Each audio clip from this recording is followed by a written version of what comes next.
ou bonsoir ou salut en fonction de l'heure. Nous avons commencé une série d'enseignements. Donc l'attente de Dieu par rapport aux dons et aux talents qu'il a mis en nous. Qu'est-ce que Dieu attend de cela? Nous avons fait deux études de cas.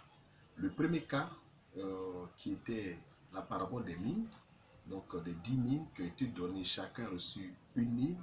Il y en a qui ont fructifié plus que l'autre. Et j'ai dit que cela est possible en fonction de l'organisation, la planification que nous faisons. Donc par rapport aux dons, aux talents que Dieu nous donne, comment nous nous organisons, nous planifions pour pouvoir avoir plus de résultats que les autres. Et cela, ce n'est pas une question de jalousie ou d'envier la personne. C'est comment tu t'organises, tu t'investis. Nous avons étudié la parabole des talents, qui sera repris certainement à la demande de plusieurs personnes. Donc là, il est écrit que Dieu a donné les talents selon les capacités des uns et des autres. Donc il peut arriver que, par exemple, moi j'ai 2 talents, et puis mon frère ou ma soeur, un autre frère ait 5 talents. Et puis un autre frère ait 1 talent. Et puis un autre même ait 10 talents. Donc c'est selon nos capacités. Donc Dieu connaît chacun d'entre nous. Il sait de quoi tu es capable. C'est pourquoi tous les talents et les dons que Dieu a mis en toi, Dieu attend que tu les utilises pour le bien de l'humanité. Quand Dieu donne un don, quand il donne un talent, c'est pour le bien de l'humanité. Ce n'est pas pour ton bien. Tu auras certes les fruits en exerçant ces dons et ces talents, mais le résultat, c'est pour que l'humanité puisse en bénéficier. Et les talents que Dieu donne, il ne regarde pas à la religion. Ça, il faut que nous comprenions. Ce n'est pas parce que tu es chrétien, tu es musulman, tu es bouddhiste, tu es juif ou quoi que ce soit que Dieu t'a donné les talents. Non. Dieu donne une vision, un talent à chacun d'entre nous pour le manifester ou pour la manifester. C'est une vision afin que l'humanité en bénéficie. Maintenant, celui qui est connecté à Dieu ou au Saint-Esprit, pour nous qui sommes croyants en Christ, le Saint-Esprit nous aide à comprendre, à apprécier et à accélérer le processus de la réalisation de la vision ou de la manifestation du don ou du talent que Dieu nous a donné. Donc, la troisième étude de cas que nous allons voir, c'est celui qui est fait avec la parabole des talents, et plutôt la parabole du fils prodigue. Dans Luc chapitre 15, versets 11 à 32. Voilà que le jeune fils a dit à son père, héritage, il faut donner ma part, moi je vais commencer à utiliser. Le père a partagé, il avait 2 fils, le père a partagé, il a donné la part du jeune homme. Et le jeune homme a pris sa part, il est parti d'un pays lointain et la Bible nous déclare qu'il a commencé à dilapider, à vivre dans la débauche comme il pouvait jusqu'à ce qu'il soit en faillite. En fait, il n'est plus d'argent. Il a senti le besoin et des besoins, il a décidé de travailler. Donc, il a décidé de travailler. Il n'est pas allé travailler chez quelqu'un pour garder ses porcs, sachant que dans la culture orientale et particulièrement juive, il ne devait pas manger les porcs. Et dans cette déchéance-là, il cherchait même à partager le repas des porcs. Et il est rentré en lui-même, nous dit le verset 17, il est rentré en lui-même, et puis il a dit non, mon père a des ouvriers, des mercenaires, des employés qui vivent à l'air, il y en a abondance. J'irai vers lui, je dirai j'ai péché contre le ciel et contre toi. Traite-moi comme un de tes ouvriers, et ainsi de suite. Donc, quelle leçon nous retenons de cette parabole? Il y a 3 personnes. Le jeune fils.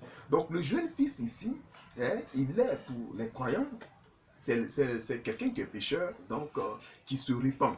Donc, il a vécu dans le péché, il se répand qu'il y a un Dieu qui existe, il faut qu'il revienne à Dieu. C'est quelqu'un qui était aussi soit croyant, particulièrement dans le domaine chrétien, mais qui a rétrogradé. Et il se rend compte qu'il a fait une bêtise, il a fait une déchéance et il revient. Et Dieu est là toujours pour nous accueillir. C'est aussi quelqu'un qui a investi en affaires, donc qui a pris un capital et tu es parti investir. Et tu as fait un mauvais investissement et tu es tombé en faillite. Donc ça, c'est dans le domaine affaires, business. On peut voir aussi dans le domaine politique et même dans le domaine du ministère. Tu étais avec un père spirituel, un mentor, tu exerçais le ministère et un matin, tu t'es levé, Dieu t'a parlé. Et que toi, tu veux ton autonomie et tu es parti exercer le ministère.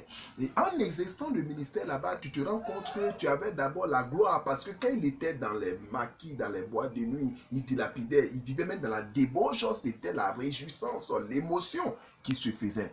Et un coup, pataclif, rien ne va, tout est tombé à l'eau, tu as une déchéance totale, rien ne va. Si c'est dans le cadre du ministère, répands-toi, reviens vers le Père.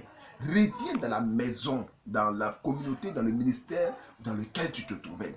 Si c'était en affaires que tu as pris ton indépendance et ça n'a pas marché, il faut faire un retour à la source. Il faut interroger l'origine de la vision, de ton projet, de ton investissement et voir si tu as suivi bien le business plan, si tu as suivi bien le modèle d'affaires ou la planification qui a été faite. Donc, quand il rentre à lui, c'est un bilan.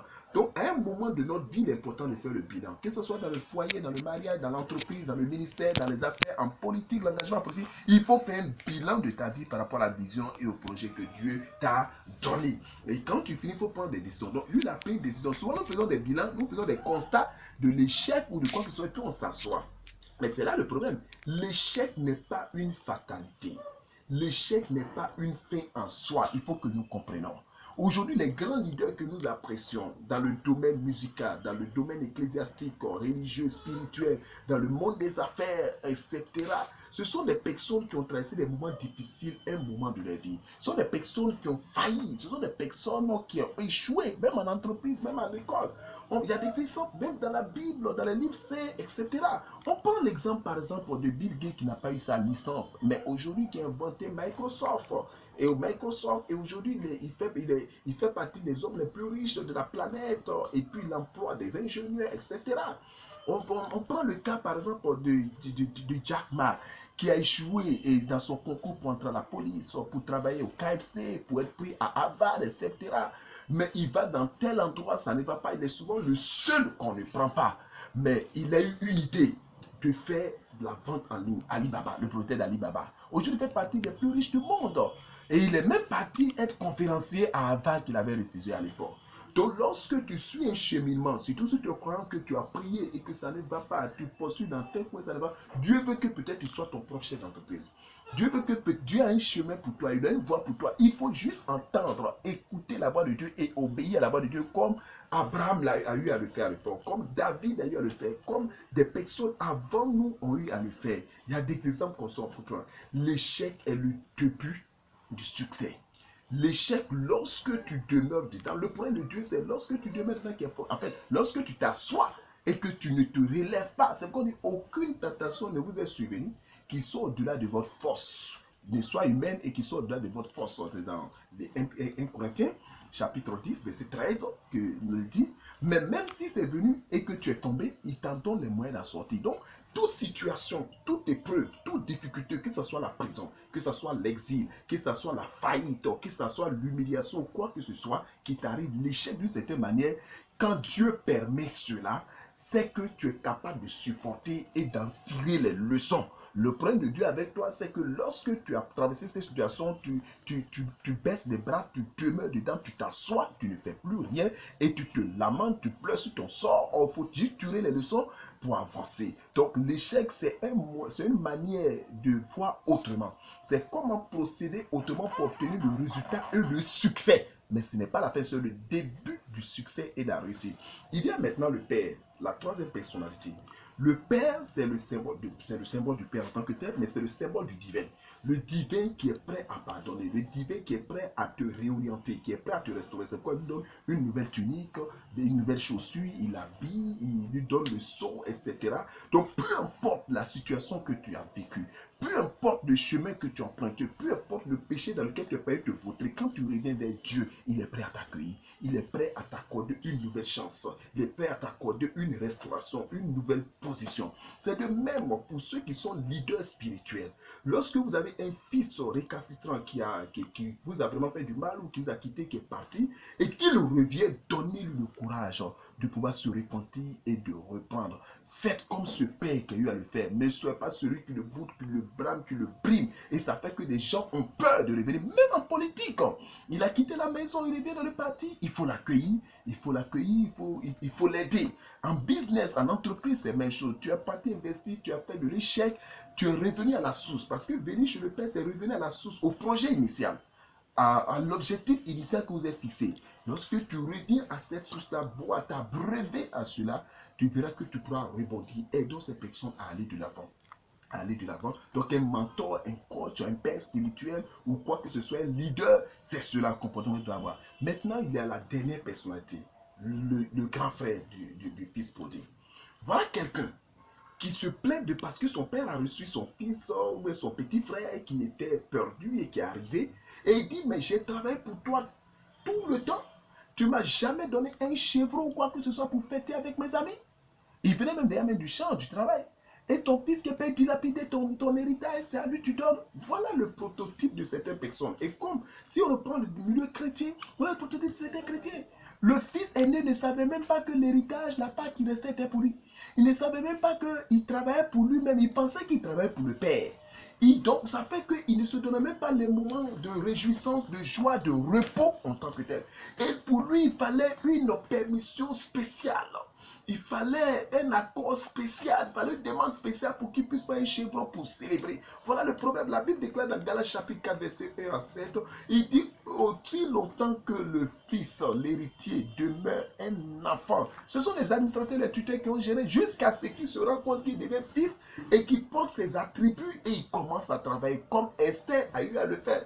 Elle a apporté ses attributs de la reine. On savait qu'elle était reine pour aller voir son mari, le roi, afin de poser une revendication.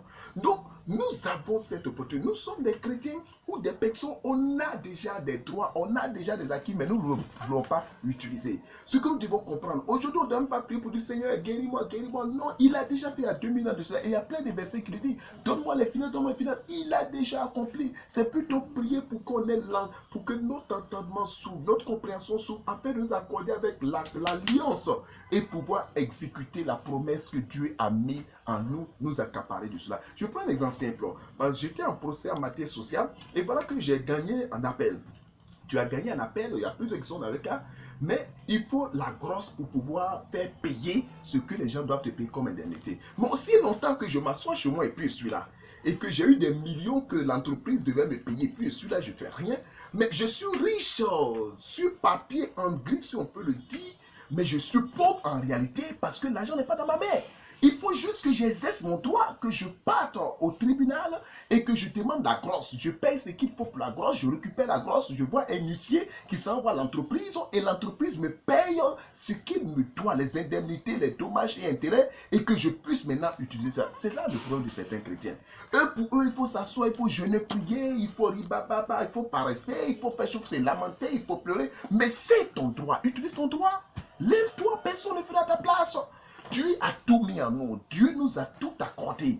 Il faut juste que tu utilises ce que Dieu t'a donné, ce que Dieu a mis en toi. C'est ce qu'il attend de toi. Tu as assez de talents, assez de ressources que Dieu t'a donné. Tu n'utilises pas ton droit pour aller prendre ta grosse pour revendiquer. Mais même si tu as récupéré encore la grosse et que tu t'assois, tu ne donnes pas à un huissier pour qu'il puisse aller réclamer ou tu n'envoies pas à l'entreprise, mais tu n'auras rien. Il faut donner à l'huissier. Donc souvent, mais nous récupérons même le papier de l'héritage qu'il faut et puis on s'assoit et puis on est là. Et on attend des prairies, on attend demain, on attend sur la matin. Mais utilise ça, va voir un huissier pour que l'huissier puisse encaisser l'entreprise, etc. Fais les démarches qu'il faut pour rentrer dans tes fonds. Et même encore, même si tu encaisses que l'argent est déposé sur ton compte et que toi-même tu ne vas pas récupérer sur le compte, mais ça ne marchera pas pour venir. Il faut aller prendre, récupérer. Et même si tu as récupéré l'argent que tu as envoyé à la maison, mais que toi-même tu n'investis pas, tu ne fais pas des achats, mais tu vas demeurer dans la pauvreté. Voilà le problème de certains chrétiens. Voilà le problème de certains Africains que nous sommes. Voilà le problème de certaines personnes. Dans la matière entreprise, nous voyons cela. En matière de, même en politique, même dans le ministère, nous voyons cela. Nous avons des droits que nous n'utilisons pas. Donc ce fils aîné, il ne savait pas qu'il était l'héritier. Il ne savait pas qu'il travaillait pour lui-même. Il ne savait pas qu'il avait droit à fêter, à prendre des génisses, à prendre des veaux pour l'utiliser. Il attendait que le Père lui donne. Mais le Père t'a déjà tout donné. Tu as assez de talent. Tu dors sur une mine d'or et toi-même tu as une mine d'or et tu ne veux pas l'utiliser. Mais tu vas avoir des maladies parce que tu vas travailler ton ménage, tu vas commencer à te créer des ulcères, à te créer des problèmes. Pourtant, tu as une potentialité, tu as une mine d'or, tu as une richesse et tu as assez de talent et assez de don. Voilà le problème. Et on voit ça dans les foyers. Des gens sont mariés, sont en couple. Et ils ont des droits et des devoirs l'un avec l'autre, mais ils ne veulent pas exécuter. Mais je suis désolé, tu as besoin de ton homme, mais tu dis, ah, j'ai besoin. La Bible dit que vous ne vous séparez pas si ce n'est des communs accords dans une situation difficile. Mais même si c'est fait, il faut que ça soit pour peu de temps, revenir ensemble et que ce qui appartient à l'homme, que la femme lui donne, le corps de l'homme appartient à la femme, le corps de la femme appartient à l'homme. Mais la femme, tu as un besoin, mais tu appelles ton homme, j'ai un besoin, tu es où? Et puis, comme il faut, comme on dit, il y a des téléphones. Et puis, il faut le faire vice-versa. Mais vous êtes là. Tu as besoin de vivre le romantisme avec ton mari, mais